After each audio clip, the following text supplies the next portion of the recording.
The courtroom's tension hung thick, almost a living presence.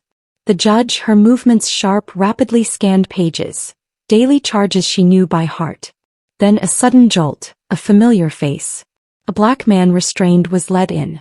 Their gazes locked, both reeling in shock and disbelief. What unfolded next will utterly stun you.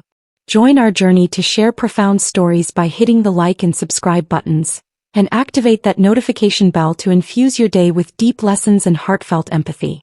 Tell us where you're watching from in the comments below. We genuinely want to hear your thoughts. The courtroom thrummed with its usual strained symphony. Attorneys shuffling documents, hushed whispers drifting between spectator rows, and the distant percussive echo of a gavel in a neighboring chamber.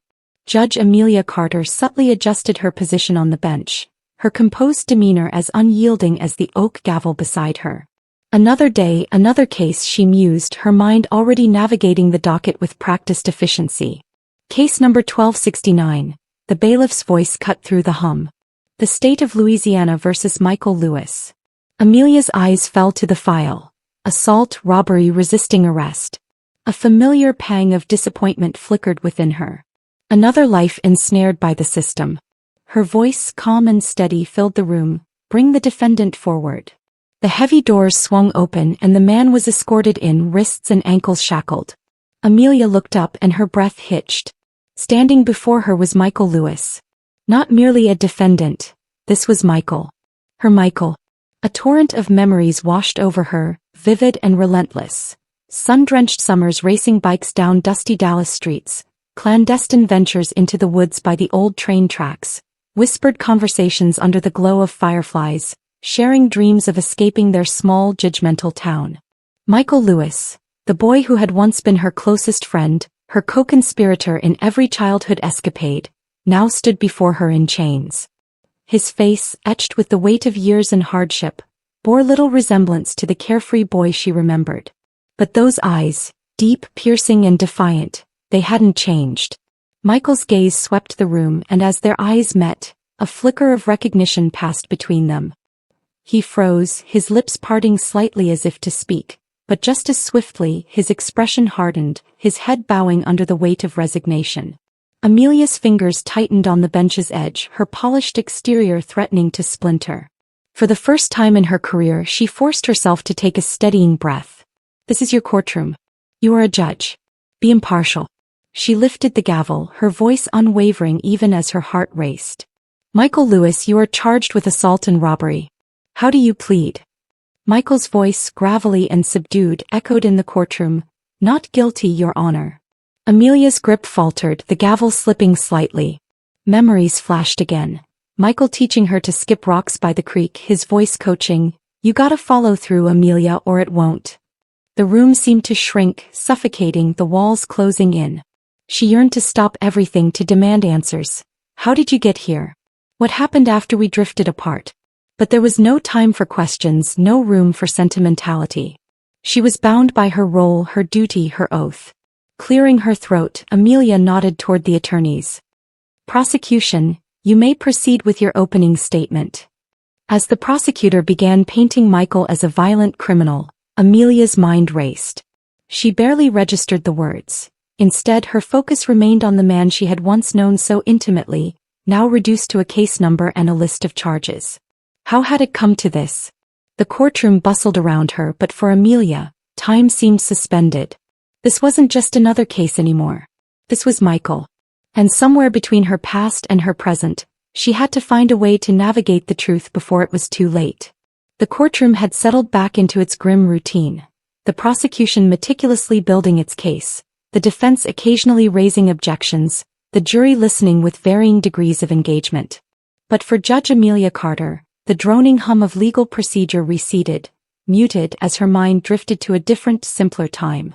Amelia and Michael had grown up in the same Dallas neighborhood, a world small and tightly constrained by invisible lines of race, class, and expectation. Amelia's family lived in a modest, neat brick house with a manicured lawn. Michael's home, a mere 3 blocks away, was more weathered, nestled behind cracked pavement and overgrown trees. Yet in their young eyes those boundaries held no meaning. They met by chance at the elementary school playground, both vying for the last unbroken swing. Michael had grinned, his gap-toothed smile infectious, and motioned for her to take it. "Go on," he'd said, scuffing a sneaker against the dirt. "Ladies first." That was the start. From then on, they were inseparable, slipping away to the creek that bisected the woods or to the abandoned lot where they'd built a makeshift clubhouse from plywood and sheer willpower. They shared peanut butter sandwiches, traded comic books, and whispered dreams of a life beyond Dallas. "Someday, Amelia," Michael had said one starry summer night lying on his back in the cool grass. "I'm going to leave this place. I don't know where yet, but somewhere people don't judge you before they even know your name." Amelia had chuckled, swatting a mosquito. "You better take me with you." He turned to her then, his voice serious. "You'd better keep up." But life had other plans. The summer before middle school, their small town's prejudices finally permeated their insulated world. Amelia's father had found them on the porch, heads bent close, examining a firefly in a jar. His voice had been sharp, cutting through the air like a blade. Amelia inside. "Now." She had hesitated, glancing at Michael. His eyes met hers, holding a quiet resignation she didn't yet comprehend. "Go on," he'd said softly. "I'll see you tomorrow." But there was no tomorrow.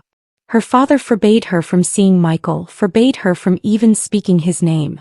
Michael's family moved shortly after, and Amelia, though she tried to find him, was swept into the current of her own life. School, college, law school. She never completely forgot him, but as years passed he became a memory she kept tucked away, rarely revisited. "He'll know. Your Honor." The defense attorney's voice shattered Amelia's reverie.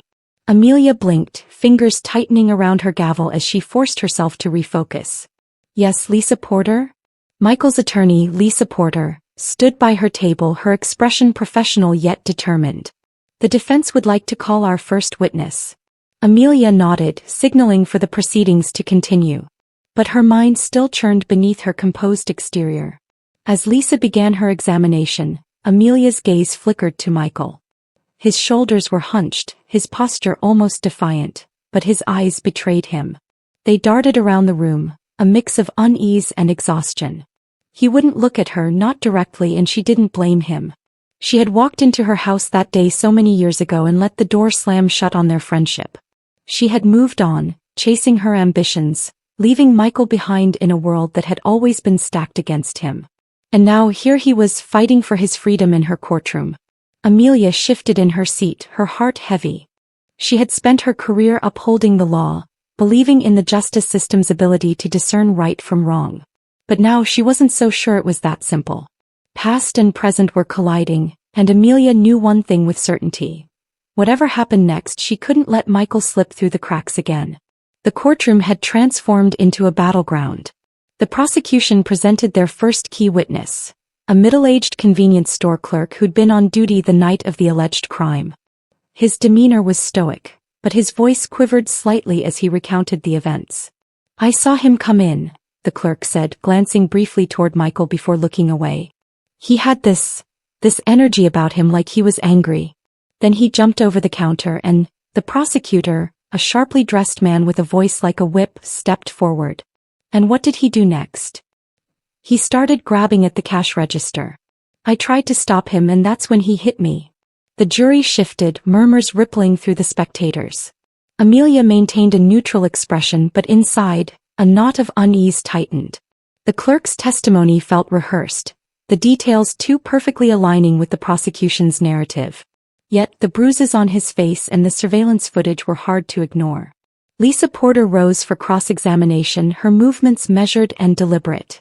"Mr. Jennings," she began, her voice calm but pointed. "You mentioned that the suspect wore a red hoodie. Is that correct?" "Yes." "And you're certain that this man," she gestured toward Michael, "was the one wearing that hoodie?" The clerk hesitated, his fingers twitching on the edge of the witness stand. "I mean, he matches what I saw." Lisa stepped closer, her tone sharpening. "Matches what you saw or what you were told? Did you see his face clearly?" "Well, no," Jennings admitted reluctantly. "The hood was up and the store was dimly lit."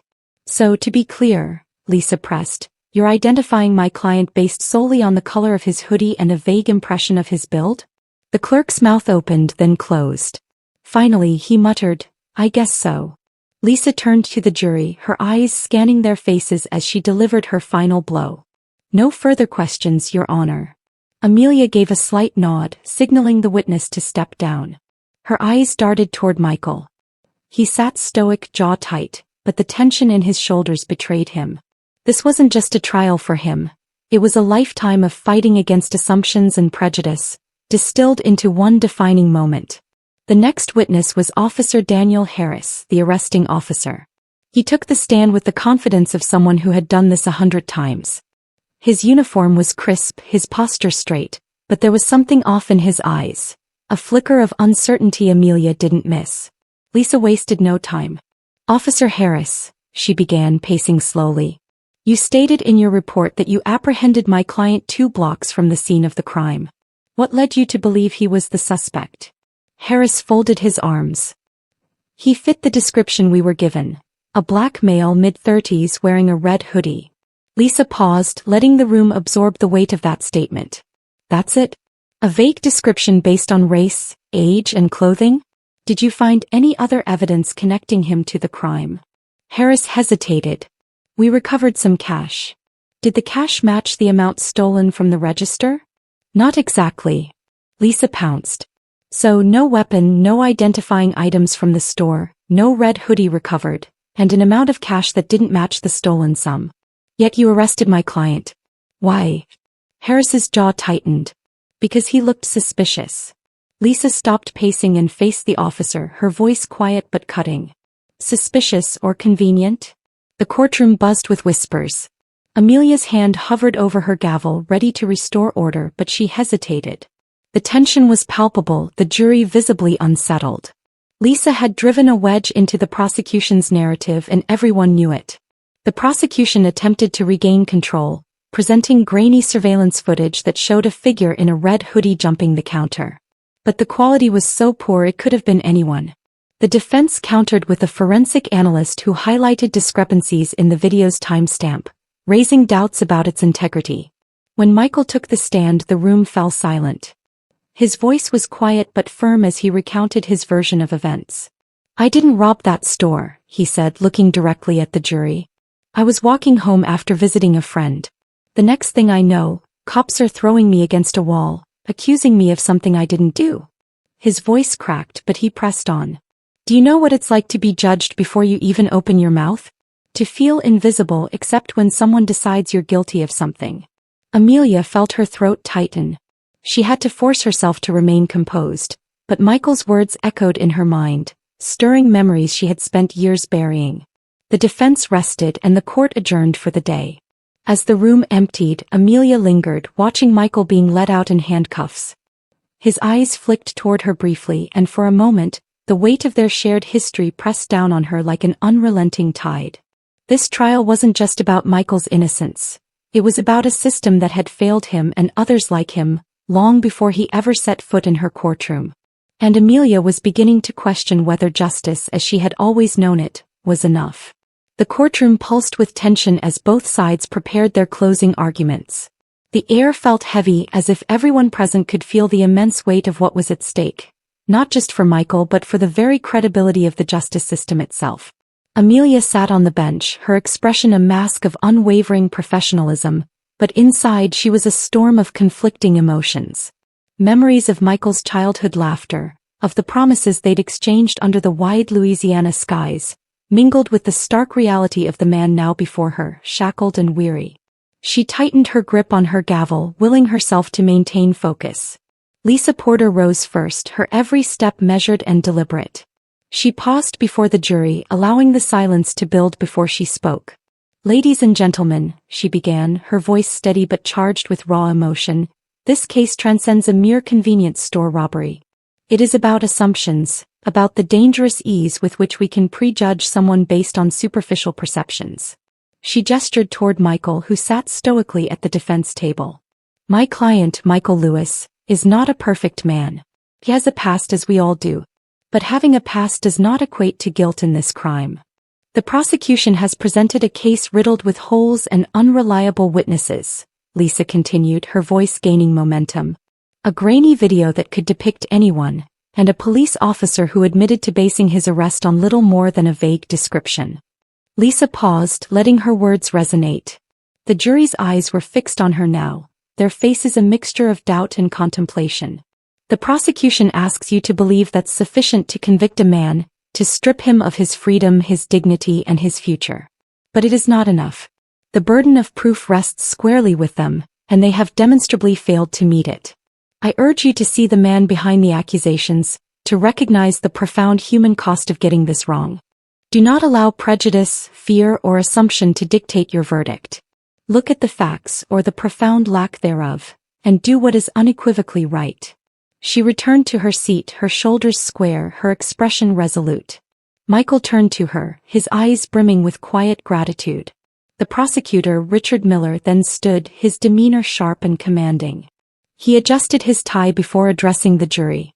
"Ladies and gentlemen," he began, "the defense would have you believe this is a case of mistaken identity, of bias clouding judgment.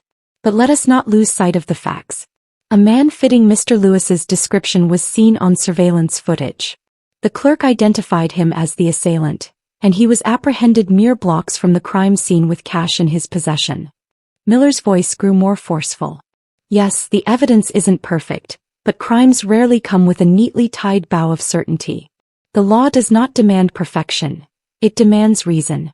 And it is entirely reasonable to conclude, based on the evidence presented, that Michael Lewis committed this crime." He turned to the jury, his tone almost pleading. "Justice is about protecting our community. If we let this man walk free, what message does that send to victims? To store owners? To everyone who relies on our system to hold people accountable?" Amelia observed the jury as Miller spoke. Some nodded slightly while others appeared unconvinced, their expressions guarded. She could see the internal battle waging within them, the tension between doubt and the need for resolution. When the arguments concluded, Amelia called for a recess, giving the jury time to deliberate. The courtroom emptied, leaving her alone with her thoughts. She sat at her bench, staring at the polished wood of her gavel. For the first time in her career she felt utterly unmoored. The law was supposed to be clear, impartial, just. But now it felt fragile, as though it could shatter under the weight of human imperfection. Hours passed before the jury returned. The room filled once more, the buzz of anticipation crackling like static electricity. Michael sat quietly, his hands clasped tightly in front of him. Lisa leaned over to whisper something to him, her expression calm, but her eyes betraying a hint of anxiety. Amelia took a deep breath, her voice steady as she addressed the jury. "Have you reached a verdict?" The foreperson stood, her hands trembling slightly as she held a slip of paper. "We have, Your Honor." The courtroom fell silent, the tension almost unbearable.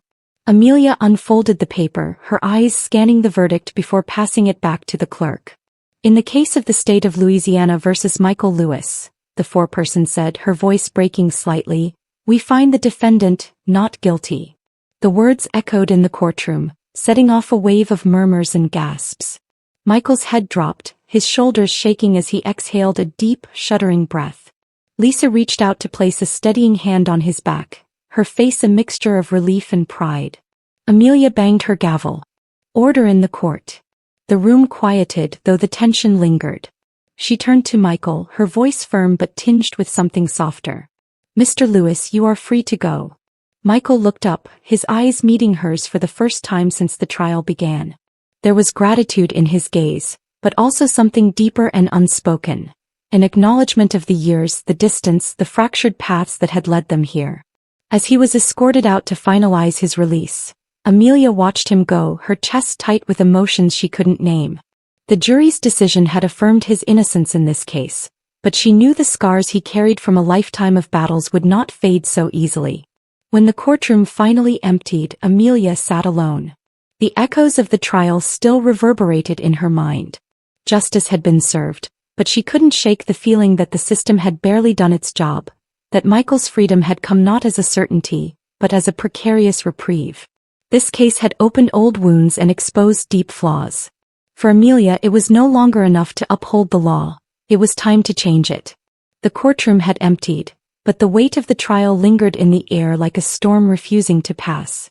Amelia Carter sat at her bench, staring at the polished surface where her gavel rested. Justice had been served, but the victory felt fragile, as if it could crumble under the weight of all the questions the trial had raised. She stood and returned to her chambers, the quiet solitude offering little solace. The knock on her door startled her.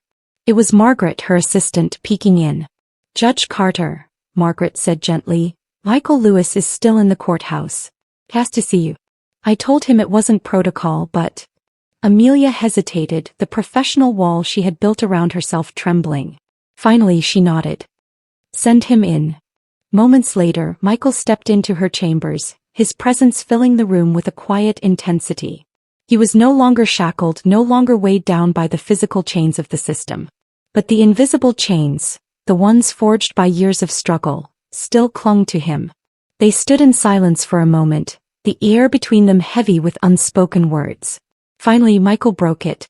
"I wasn't sure you'd want to see me," he said, his voice low but steady.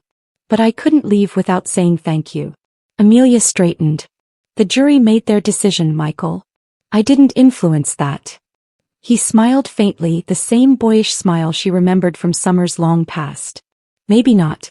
But you gave me something I haven't felt in a long time. A fair shot." Amelia felt her throat tighten. "You shouldn't have needed one. It shouldn't have taken all of this for the truth to come out." Michael nodded, his gaze dropping to the floor. "You're right, it shouldn't have. But that's not the world we live in, is it?" "No," she admitted softly. "It's not." Michael stepped closer, his hands clasped in front of him. "You know, I've spent a lot of time being angry, at the system, at the world, at you." Amelia flinched but didn't look away. "I don't blame you." His voice softened. "But sitting in that courtroom I realized something. That anger doesn't fix anything. It just keeps you stuck." Amelia felt the sting of his words, not as an accusation, but as a truth she hadn't fully confronted herself. "What are you going to do now?" Michael exhaled, the weight of the question pressing on him. "I don't know. I've spent so much of my life fighting to survive, I never thought about what living might look like. But maybe it's time I figure that out." Amelia stepped around her desk, standing just a few feet from him.